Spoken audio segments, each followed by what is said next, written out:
Civic ভলেন্টিয়ারের দাদাগিরি, পাওনা টাকা চাওয়ায় দলবল নিয়ে হামলা, সিভিক ভলেন্টিয়ারের বিরুদ্ধে মারধরের অভিযোগ। আহত ব্যক্তি কলকাতার হাসপাতালে চিকিৎসাধীন। আমাদের সঙ্গে রয়েছেন প্রতিনিধি সন্তু। সন্তু, এই ঠিক কি কারণে এই দাদাগিরি চালালো সিভিক ভলেন্টিয়ার?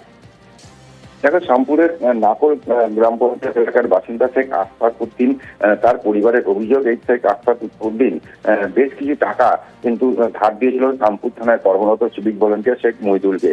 সেই টাকা চাওয়া নিয়ে মূলত ঘটনা, যেটা অভিযোগ 27 তারিখ কিন্তু আশফাকুদ্দিন যখন এটিএম এ টাকা তুলতে যায় সেই সময় কিন্তু তাকে রাস্তায় ধরে সিভিক ভলেন্টিয়ার নেতৃত্বে বেধড়ক মারধর করা এবং মারধর করে তাকে রক্তাক্ত অবস্থায় কিন্তু পুকুরে ফেলে দেওয়া হয়।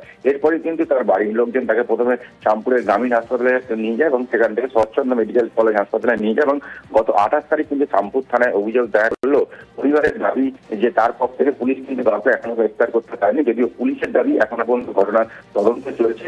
এই ঘটনায় কিন্তু গতকাল রাতে ওই ব্যক্তিকে কিন্তু কলকাতার একটি হাসপাতালে স্থানান্তরিত করা হয়েছে। অভিযুক্ত সিভিক ভলেন্টিয়ার সে কোথায়? দেখো, পরিবারের দাবি যে অভিযুক্ত যে সিভিক ভলেন্টিয়ার সে কিন্তু এলাকাতেই রয়েছে, তার বিরুদ্ধে থানায় ইতিমধ্যেই কিন্তু অভিযোগ দায়ের করা হয়েছে, কিন্তু পুলিশের তরফ থেকে কিন্তু এখনো পর্যন্ত কোনো গ্রেফতার বা জিজ্ঞাসাবাদ পর্যন্তটুকু করা হয়নি, এমনটাই কিন্তু পরিবারের অভিযোগ, যদিও এক্ষেত্রে পুলিশের দাবি যে ঘটনার তদন্ত চলছে। বেশ, ধন্যবাদ সন্তু। শেখ মহিদুল সিভিক পুলিশ আমার দাদার সঙ্গে টাকার লেনদেন করতো, আমার দাদার কাছ থেকে টাকা ধার নিত। আমার দাদা টাকা চাওয়ার ফলে 2-4 বার গন্ডগোলও হয়েছিল। সিভিক পুলিশ ওর নেতৃত্বে শেখ শরীফ আর শেখ সাবির ও আরও 5-7 জন লোক ছেলে মিলে আমার দাদাকে রড, বাঁশ আর হাতে এবং পিস্তলও ছিল, আমার দাদাকে বনের ভিতরে নিয়ে যেয়ে মেরে পুকুরে ফেলে দিয়েছিল। তার সঙ্গে সিভিক পুলিশ শেখ মহিদুলও আছে এবং ওর নেতৃত্বেই পুরো ঘটনাটা ওই ঘটিয়েছে সিভিক পুলিশ। একটু আবহাওয়ার খবরের দিকে নজর রাখি। উত্তরের আকাশে দুর্যোগের কালো মেঘ, আজ থেকে অতি ভারী বৃষ্টি। দার্জিলিং, কালিম্পং, জলপাইগুড়িতে অতি ভারী বৃষ্টির আশঙ্কা। আমাদের সঙ্গে রয়েছেন প্রতিনিধি বিশ্বজিৎ, আজকের জন্য কি আপডেট দিচ্ছে আলিপুর আবহাওয়া দফতর? জলপাইগুড়িতে প্রবল বৃষ্টির আশঙ্কা রয়েছে। জলপাইগুড়িতে দু এক জায়গায় বৃষ্টির পরিমাণ 200 মিলিমিটার ছাড়িয়ে যেতে পারে, অর্থাৎ চরম বৃষ্টির বা প্রবল বৃষ্টির আশঙ্কা করা হচ্ছে। এছাড়াও পার্বত্য এলাকা দার্জিলিং, কালিম্পং, আলিপুরদুয়ার এবং কোচবিহার এই জেলাগুলিতেও যেমন ভারী থেকে অতি ভারী বৃষ্টি থাকবে, তেমনি উত্তর দিনাজপুরেও ভারী বৃষ্টির সতর্কতা থাকছে। কিছুটা মালদা এবং দক্ষিণ দিনাজপুরেও বিক্ষিপ্তভাবে বৃষ্টি হবে, অর্থাৎ উত্তরবঙ্গ জুড়েই বৃষ্টির দাপট থাকবে। পার্বত্য এলাকায় ধসের আশঙ্কা করা হচ্ছে এবং সিকিম সহ পার্বত্য এলাকায় যেভাবে বৃষ্টি হবে তাতে নদীর জলস্তর আরো এক দফায় বাড়তে পারে, এমন আশঙ্কাও করা হচ্ছে। আজ এই সতর্কবার্তা অর্থাৎ প্রবল বৃষ্টির সতর্কবার্তা রয়েছে। আগামীকালও বিক্ষিপ্তভাবে 2-3 জেলাতে ভারী বৃষ্টির সম্ভাবনা থাকছে উত্তরবঙ্গের ক্ষেত্রে। রবিবার পর্যন্ত এই বিক্ষিপ্তভাবে বজ্রবিদ্যুৎ সহ বৃষ্টি থাকবে উত্তরবঙ্গে। সোমবার থেকে আকাশ পরিষ্কার হওয়ার সম্ভাবনা রয়েছে। বেশ, ধন্যবাদ বিশ্বজিৎ। অসময়ের বৃষ্টি আর তাতেই একাধিক জায়গায় ফসল নষ্ট। বৃষ্টিতে ফুলকপি চাষে ক্ষতির আশঙ্কা। বৃষ্টির পর রোদ উঠলেই নষ্ট হবে ফুলকপি, চিন্তায় বাঁকুড়ার সোনামুখীর কৃষকরা। আমাদের সঙ্গে রয়েছেন দেবব্রত। কি বলছেন কৃষকরা?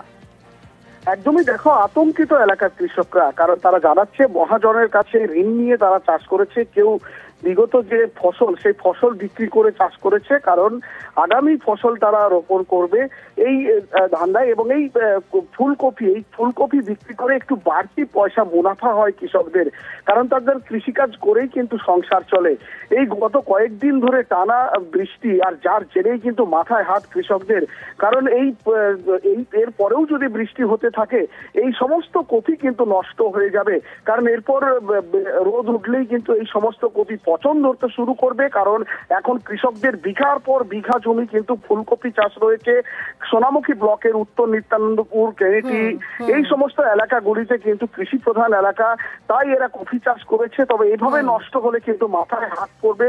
সরকার যদি তাদের কোনো সাহায্য করে সেই পথেই তাদের বসে থাকতে হবে। অনিন্দিতা। বেশ, ধন্যবাদ। ফুল তো ফুটে গেছে, এবার নষ্ট হয়ে গেছে, ওই তো বিক্রি তো হবে না, এখন তো কোথায় নিয়ে যাবে এই জলের ইয়েতে, আর ওই কফি তো সব পচে যাচ্ছে। দাম তো নেই, 2 টাকা 1 টাকা পিস হয়ে গেছে এই মুহূর্তে বাজারে। এবারে যারা খুচরো বিচ্ছে তাদের হয়তো একটু পয়সা হচ্ছে, আর বিক্রি আবার এত ফুল ফুটে গেলে কেউ কিনবে কে কপি? সম্পূর্ণ সব কপিটাই পচে যেতে চায়, এই বৃষ্টি পড়লেই পচে যায়, ফুটে যায়, সব নষ্ট হয়ে যায়। পুরনো ক্ষত এখনো সারেনি, এরই মাঝে উত্তরবঙ্গে ফের দুর্যোগের মেঘ। আজ অতি ভারী বৃষ্টির পূর্বাভাস, পাহাড়ে ফের ধসের আশঙ্কা। অসময়ের বৃষ্টিতে চাষেও ক্ষতির আশঙ্কায় কৃষকরা।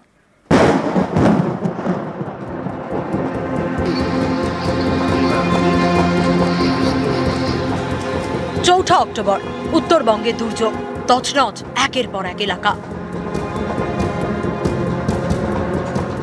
দুর্যোগের পুরনো ক্ষত এখনো সারেনি, সেই উত্তরবঙ্গে আবারও দুর্যোগের আশঙ্কা। শুক্রবার উত্তরের সব জেলায় বৃষ্টির পূর্বাভাস। ভারী থেকে অতি ভারী বৃষ্টি হতে পারে দার্জিলিং, কালিম্পং, কোচবিহার, আলিপুরদুয়ার এবং জলপাইগুড়িতে। এর মধ্যে জলপাইগুড়িতে 200 মিলিমিটারের বেশি বৃষ্টির সম্ভাবনা। অতি ভারী বৃষ্টির জেরে পাহাড়ে ফের ধসের আশঙ্কা। দার্জিলিং, কালিম্পং, জলপাইগুড়ি, আলিপুরদুয়ার, উত্তর দিনাজপুর জেলাতে ভারী বৃষ্টির সম্ভাবনা রয়েছে। 31 তারিখে বৃষ্টিপাত বাড়বে এবং সেটা ভারী থেকে অতি ভারী এবং অত্যন্ত ভারী বৃষ্টিপাত, এক্সট্রিমলি হেভি 200 মিলিমিটার বা তার বেশি বৃষ্টিপাত হওয়ার সম্ভাবনাও 1-2 জায়গায় থাকছে। ভূমিধস হওয়ার সম্ভাবনা থাকবে।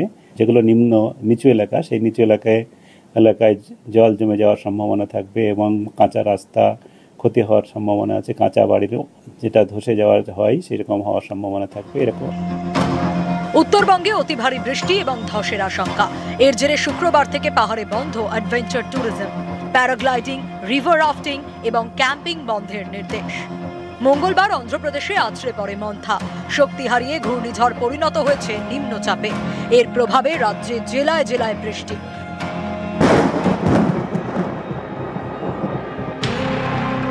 জলপাইগুড়ি সদর, রাজগঞ্জ, ময়নাগুড়ি এখানকার বিস্তীর্ণ এলাকা তিস্তার চরে। বিঘার পর বিঘা জমিতে নতুন আলু চাষ হয়। অক্টোবরের শুরুতে বীজ পোতেন কৃষকরা, কিন্তু এবছর তা করা যায়নি, কারণ সেই সময় উত্তরে দুর্যোগ। নদীর জল জমে যায় চাষের জমিতে। এর জেরে সময় মতো চাষের কাজ শুরুই করা যায়নি। মাসের শেষেও দুর্যোগের মেঘ। বৃষ্টির আশঙ্কা রয়েছে এবং তার ফলে তিস্তা নদীর জলরাশি বিপুল পরিমাণে বাড়ার সম্ভাবনা রয়েছে। তাই আপনারা অতি শীঘ্র চর এলাকা ছেড়ে ফ্লাড সেন্টারে চলে আসুন। জলপাইগুড়িতে অতি ভারী বৃষ্টির আশঙ্কা। এর জেরে ফের পিছিয়ে গেল নতুন আলুর চাষ। ওয়েদার খারাপের জন্য আমরা এখন সাহস পাচ্ছি না যে জমিটা লাগাবো। এখন লাগাতে গেলে মনে করে যে যদি কোনো সময় যদি জল টল বেশি হয়ে যায় ঘূর্ণিঝড়ে টরে, তাহলে আমাদের আলুটা পচে যাবে, আমি ওটা কিছু করতে পারবো না। এর জন্যই আমরা খুব চিন্তার মধ্যে আছি।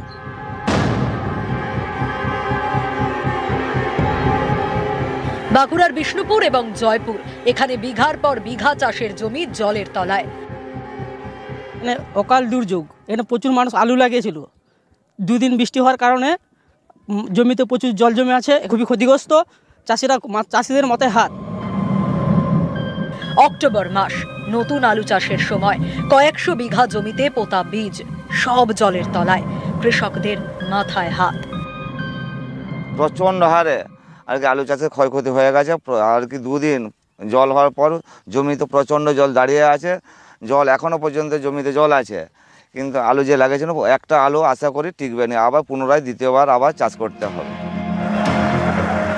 নিউজ 18 বাংলা।